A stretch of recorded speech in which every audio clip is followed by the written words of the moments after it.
ارے اگر دنیا میں کسی انسان نے تجھ پر احسان کیا تمہیں اس کا شکر کرنا چاہیے.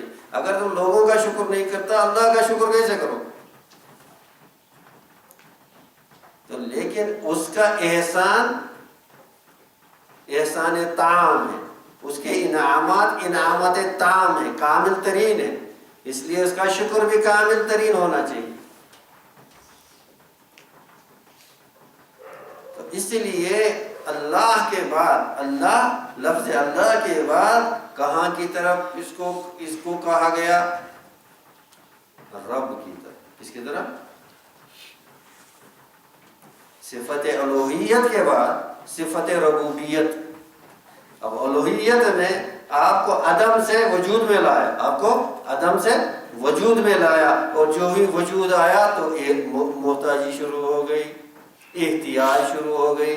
اور وجود آیا اب ماں کے پیٹ میں، تو ماں کے پیٹ سے، اس کی رگوں سے اس جو نطفہ اندر ہے اس تک تو خوراک آنا چاہیے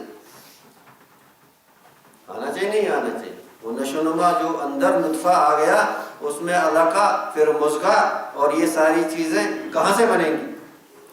اگر ماں کے پیٹ سے جو وہ رگ جا رہی ہے، جس کے ذریعے سے وہ سارا خوراک جا رہا ہے اس نطفے کو، تو اس احتیاج ہوگی نہیں ہوگی؟ ماں کے پیٹ، ماں کے رحم کا محتاج بنا نہیں بنا؟ ماں کے پیٹ کا محتاج بنا. اب جو ہی وجود میں آیا تو یہ احتیاج، حاجتیں لگ گئی جو ہی وجود میں آیا.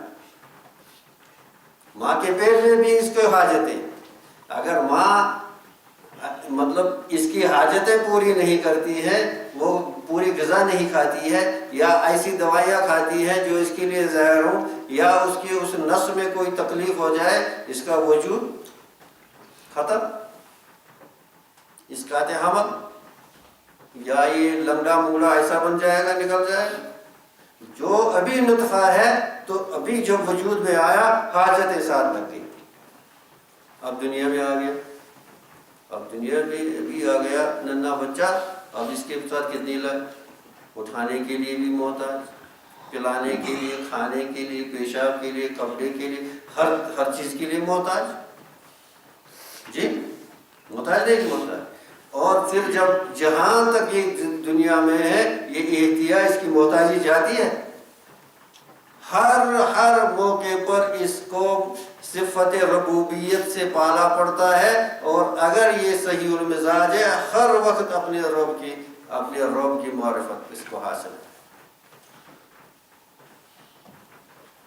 ایک نقطہ اور سمجھو، جو یہ لوگ جو یہ کہتے ہیں کیا ہو گیا، ہم یہ دنیا میں آئے، ہم جنت میں ہی ٹھیک تھے. نعوذ باللہ، آدم علیہ السلام وہ گیہوں کا وہ درخت کا پھل نہ کھاتے، ہم جنت میں ہی رہتے، دنیا میں نہ آتے. کہتے نہیں کہتے؟ وہ نادان تو ایسا بھی کہتے ہیں. ارے نادان، تمہیں صفت ربوبیت کی معرفت جنت میں نہ ہوتی، جنتیوں کو تو حاجتیں نہیں لگتی صاحب. ان کو بھوک نہیں لگتی، ان کو پیاس نہیں لگتی، ان کو کپڑے کی ضرورت نہیں، ان کو بیماری کا ڈر نہیں، فاقے کا ڈر نہیں، کسی اور چیز کا ڈر نہیں، کوئی اور حاجت نہیں. تو صفت ربوبیت کی معرفت کہاں ہوتی؟ یہ دنیا ایسی نہیں ہے. یہ دنیا میں انسان ترقی کے لیے آیا، تنزل نہیں ہے. جو جنت سے جو نکلنا تھا انسان کا دنیا میں، تنزل نہیں تھا، بلکہ مقصود ترقی تھا، اس کی روحانی علمی ترقی. حضرت علی رضی اللہ تعالیٰ عنہ سے پوچھا گیا کہ آپ چاہو گے کہ اگر آپ چھوٹے بچے، نوزائیدہ بچہ اسی وقت مرتے، اور یہ تو ہمارے یعنی طے ہے کہ جو مسلمانوں کا نوزائیدہ بچہ ہوگا وہ جنت میں جاتا. آپ چاہتے کہ آپ نوزائیدہ بچہ ہو کر موت تو بھی جنت میں جاتے، یا آپ یہ زیادہ پسند کرتے ہو کہ جب میں بڑے ہو کر اعمال وغیرہ کر کے پھر جنت میں جائیں؟ کہا نہیں، میں تو بڑا ہو کر ہی جنت میں جانا پسند کروں. کہا حضرت یہ کیسے؟ کاش میں چھوٹا بچہ ہوتا، مر جاتا تو جنت میں جاتا. آج جنت میں تو جائے گا لیکن جنت کو پہچانے گا کیا؟ اللہ کی معرفت اس کو ہے کیا ہوگی نوزائیدہ بچے؟ سمجھے نہیں سمجھے؟ یہ نوزائیدہ بچہ جنت میں تو جائے گا لیکن اس کو جو معرفت اللہ کی اور جو جنت کی لذتیں، اور علماء کرام اس کو سمجھانے کے لیے اس کے ساتھ اس کی تشبیہ نہیں لیکن اس کے سمجھانے کے لیے مثال دیتے ہیں کہ اگر اس نوزائیدہ بچے کا ایک خوبصورت عورت سے نکاح کریں گے تو یہ نوزائیدہ بچہ کیا کرے گا؟ کوئی لذت حاصل کرے گا، کوئی راحت حاصل کرے گا، کوئی کچھ سمجھے گا؟ اس بیچارے کو کیا پتا؟ اسی طرح سے جنت میں، اسی طرح سے یہ جو فرق مراتب ہوگا جنتیوں کا، وہ بھی کہاں ہوگا؟ الدنیا مزرعۃ الآخرہ، جہاں یہاں جو کمایا وہی ملے گا۔ تاریخ خود یاد رکھو، دھوکے مت پڑو، یہ دار العمل ہے، دار الاسباب ہے۔ اگر اسباب کو اختیار کرو گے، عمل کرو گے تو وہاں پاؤ۔ خالی امیدوں پر مت بھروسہ کرو، خالی تمنا، کہیں تمناؤں سے، کہیں آنسو بہانے سے تمنائیں مٹتی ہیں کیا؟ خالی تمناؤں سے کچھ نہیں ہوتا، خالی تمناؤں سے۔ لقد کان لکم فی رسول اللہ اسوۃ حسنہ صلی اللہ علیہ وسلم، اور اللہ کے رسول صلی اللہ علیہ وسلم محتاج نہیں تھے عبادت کرنے کے، محنت کرنے کے، محتاج تھے؟ وہ اللہ کے برگزیدہ اور اللہ نے ہر چیز، لیکن ان کا دیکھو حال، انبیاء کا حال دیکھو، صحابہ کا حال دیکھو، کون تکیے سے یہ کیا کہتے ہیں اس کو ٹیک لگا کر بیٹھے، صرف مراقبہ میں بیٹھے، ضرورت بتاؤ جی؟ ابھی وحی آئی، ابھی وحی آئی، ابھی وحی آئی، وہ ابھی وحی نہیں آتی، عمل کرنا ہے، عمل کرنا ہے، یہ دار العمل ہے، یہاں دھوکہ مت کھاؤ، یہ دار العمل ہے۔ حضرت ابراہیم علیہ السلام اپنے جد امجد کا نصیحت یاد رکھو، کیا فرمایا تھا اللہ کے نبی صلی اللہ علیہ وسلم سے معراج میں؟ کیا فرمایا تھا؟ یاد ہے؟ فرمایا تھا ان کو کہو، اپنی امت سے کہہ دو، یہ جنت ایک جٹیل میدان،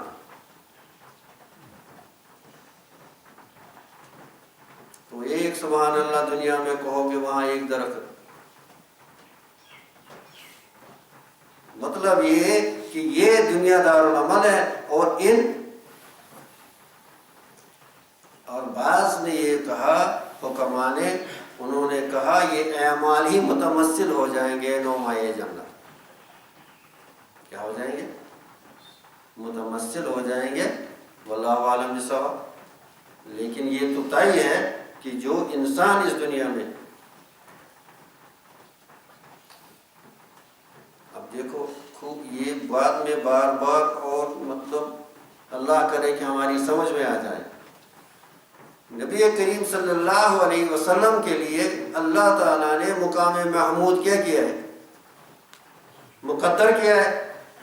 مقام محمود مقدر کیا ہے؟ نہیں کیا ہے؟ اس میں کوئی شک نہیں۔ اللہ کے رسول صلی اللہ علیہ وسلم کے لیے مقام محمود کو کیا کیا؟ مقدر کیا۔ اور اللہ تعالیٰ تو قادر مطلق ہے، جو چاہے کرے، جو چاہے کرے۔ کون روکنے والا ہے؟ کون پوچھنے والا ہے؟ لیکن خود اللہ کی سنت، اس کو دار الاسباب بنایا، امتیوں کو کہا درود شریف پڑھو، درود شریف پڑھو، درجہ بلند ہو رہا ہے، اللہ کے رسول صلی اللہ علیہ وسلم برابر درجے بلند ہو رہے ہیں۔ درود شریف امت ہمیشہ پڑھتی ہے، کوئی لمحہ نہیں ہوگا کائنات میں کہ کوئی بندہ، اللہ کا بندہ درود نہ پڑھتا ہو، کسی نہ کسی جگہ پڑھتا ہو۔ سمجھے نہیں سمجھے؟ بات سمجھ میں آئی؟ امتیوں کو کہا گیا، حالانکہ نہ اللہ محتاج نہ اللہ کے نبی محتاج صلی اللہ، لیکن دار الاسباب، سنت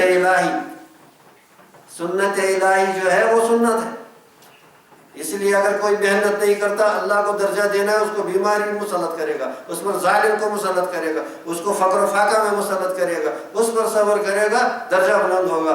ایسے ویسے نہیں ہوگا، یا تو عبادت سے ہوگا یا تو صبر سے ہوگا، ایسے ویسے نہیں ہوگا،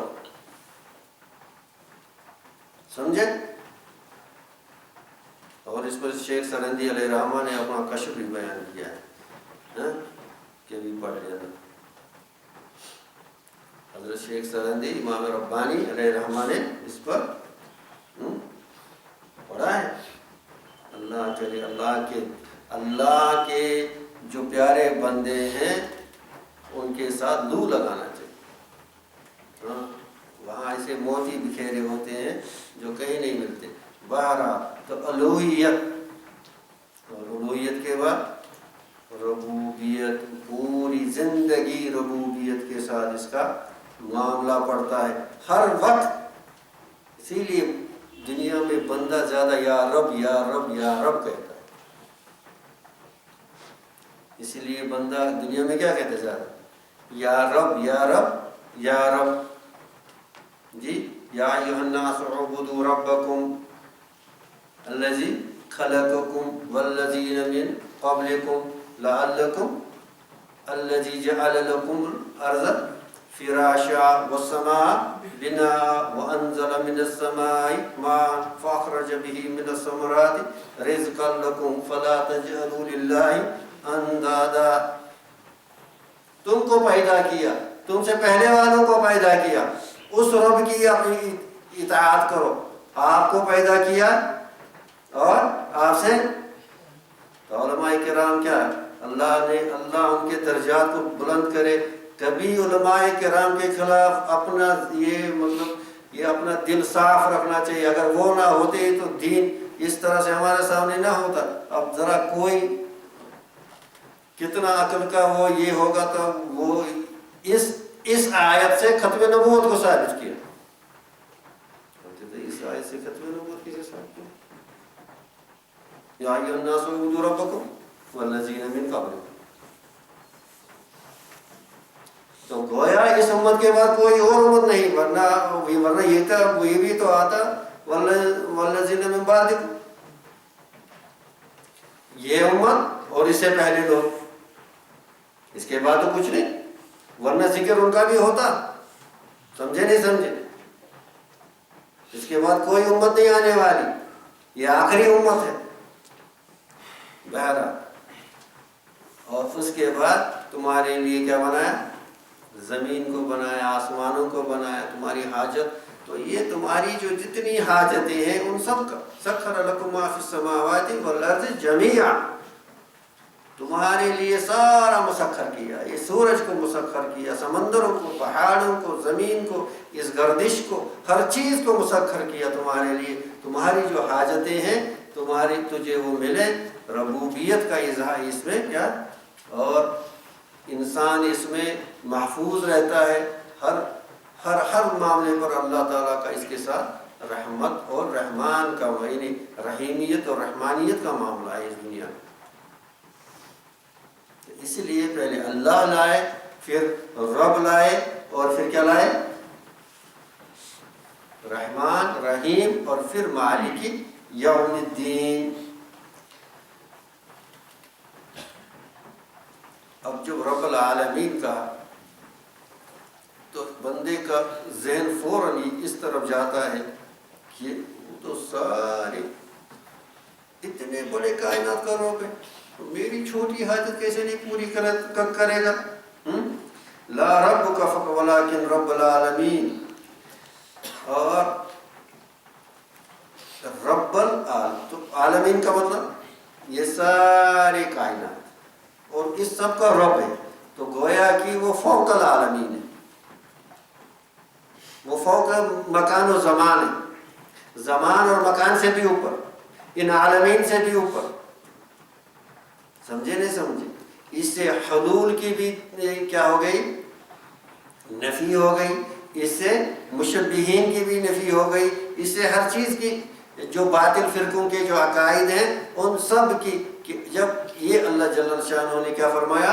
وَهُوَ رَبُّ الْعَالَمِينَ، رب العالمین اشارۃ فیہ فی تنزیہ، اس میں اشارہ کس طرف؟ یعنی تشبیہ کی چیزیں مخلوق ہیں، عالمین میں ہیں، اور یہ اللہ جو ہے اس سے اوپر ہے، تو ہر چیز جو آپ کے ذہن میں آ جائے گی اس سے اس کی تنزیہ ہو گئی۔ سبحان اللہ، اللہ ہر اس چیز سے پاک ہے، ہر نقص، ہر نقائص، ہر تشبیہ سے، ہر چیز سے پاک ہے۔ اس میں اشارہ کس چیز کی طرف ہے؟ اس کے تنزیہ کی طرف۔ وَهُوَ الْقَادِرُ الْحَمْدُ لِلَّهِ الَّذِي لَهُ مَا فِي السَّمَاوَاتِ وَمَا فِي الْأَرْضِ وَلَهُ الْحَمْدُ فِي الْآخِرَةِ وَهُوَ الْحَكِيمُ الْخَبِيرُ يَعْلَمُ مَا يَلِجُ فِي الْأَرْضِ وَمَا يَخْرُجُ مِنْهَا وَمَا يَنزِلُ مِنَ السَّمَاءِ وَمَا يَعْرُجُ فِيهَا وَهُوَ الرَّحِيمُ الْغَفُورُ۔ اللہ کی صفات کے ساتھ جب بندہ غور کرے گا، تو اللہ کی معرفت ہر موقع پر اس کو کیا ہو جائے گی؟ حاصل ہو جائے گی۔ تو اس میں اللہ میں تحمید ذاتی و صفاتی، اس میں اللہ میں کیا ہے؟ اللہ کی جو ہم تعریفیں کرتے ہیں اور اس کی جو تحمید کرتے ہیں، اس میں کمال ذاتی و لکمال صفاتی و تحمید الاحسان و تربیہ والانعام، یہ رب العالمین میں اس کی طرف اشارہ ہے کہ رب جو ہے ایک تو ہماری پرورش کرنے والا ہے اور ہماری تربیت بھی کرنے والا ہے، وہ مربی حقیقی ہے۔ کیا ہے؟ مربی، اور مربی جو ہوتا ہے وہ محسن ہوتا ہے، احسان کرنے والا ہو، اس میں شفقت ہوتی ہے، ترحم ہوتا ہے۔ جس میں شفقت ہوگی، ترحم ہوگا، وہی تو احسان کرے گا، وہی تو تربیت کرے گا۔ جو نعوذ باللہ ظالم ہوگا، جو نعوذ باللہ اس چیز سے، وہ تربیت کرے گا؟ وہ رب ہوگا؟ نہیں، وہ نہیں رب ہو سکتا۔ ہاں، اور پھر انسان کی جب صفت ربوبیت کے ساتھ پھر اس کی امیدیں لگ جاتی ہیں اللہ کے ساتھ، خوف و رجا کا معاملہ اس کا ہوتا ہے، اور جس کی طرف اشارہ ہے کس میں؟ صفت رحمان اور صفت، اور فرمایا یہ جو ارکان خمس ہے اس کی طرف بھی اس میں اشارہ۔ بنی الاسلام علی خمس، اسلام کی بنیاد کتنی چیزوں پر؟ پہلی چیز شہادت، تو فرمایا یہ شہادت جو ہے من انوار تجلی اللہ ہے، یہ جو شہادت ہے یہ کہاں سے ہے؟ من انوار تجلی اللہ، والصلاۃ من انوار تجلی الرب، سبحان ربی الاعلی، سبحان ربی العظیم۔ اللہ سے مانگو، اللہ نے یہ توبہ نصیب کر حقیقت۔